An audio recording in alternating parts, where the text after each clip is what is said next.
La présente vidéo a pour objectif de présenter les modalités de calcul des flux nets de trésorerie d'exploitation. Les flux nets de trésorerie d'exploitation, notés FNTE, permettent d'évaluer la trésorerie générée par le projet d'investissement au cours de la période d'étude, qui est généralement de 5 ans. Les FNTE se calculent à partir des charges et produits décaissés et encaissés, après intégration de l'impact de l'impôt sur les sociétés.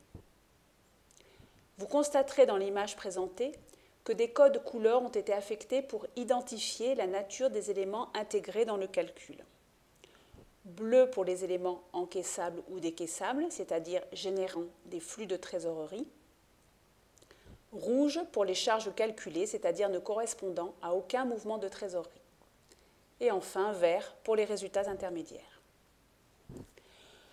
Nous allons tout d'abord intégrer les produits d'exploitation qui correspondent en pratique au chiffre d'affaires prévisionnel. Nous déduirons de ces produits d'exploitation les charges d'exploitation qui correspondent aux charges fixes ou variables, également qualifiées d'OPEX pour Operating Expenses. Ces deux éléments correspondent à des flux de trésorerie. Ensuite, nous allons déduire les dotations aux amortissements, qui sont des éléments calculés, notés ici en rouge, donc non décaissés, mais qui permettent de réduire le bénéfice et donc la base de calcul de l'impôt sur les sociétés. On dit que les dotations aux amortissements permettent de générer des économies d'impôt. Nous pourrons ainsi dégager un premier résultat intermédiaire, le résultat d'exploitation avant impôt, qui nous permettra de calculer ensuite le taux d'IS, qui est de 15 à 31% selon la taille de l'entreprise et son résultat.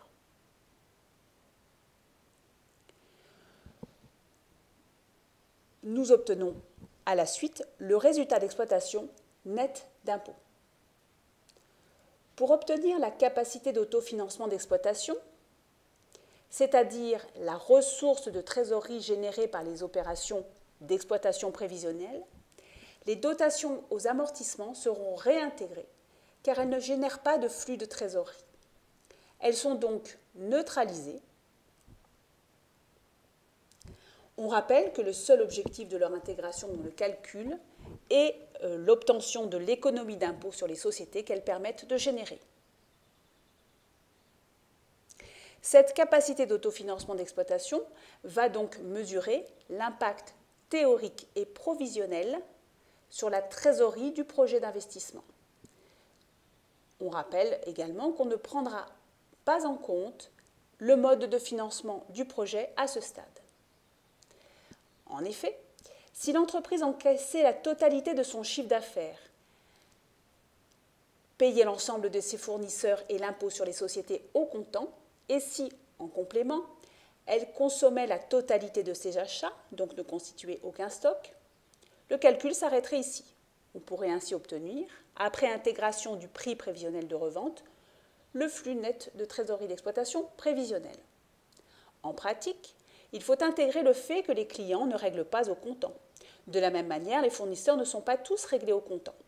En complément, les achats ne sont pas tous nécessairement consommés. Il faut donc intégrer l'impact de ces décalages de trésorerie et du stockage sur le calcul de la trésorerie effectivement encaissée par l'entreprise.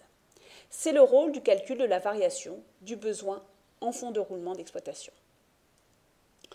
On rappelle que le besoin en fonds de roulement d'exploitation correspond à un besoin de trésorerie et sera donc affecté d'un signe négatif s'il augmente et d'un signe positif s'il diminue.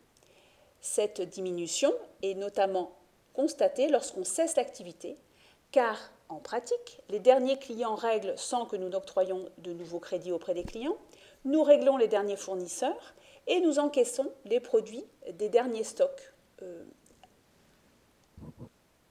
possédés par l'entreprise. Et au final, ces opérations vont générer une entrée de trésorerie qui sera donc affectée du signe plus.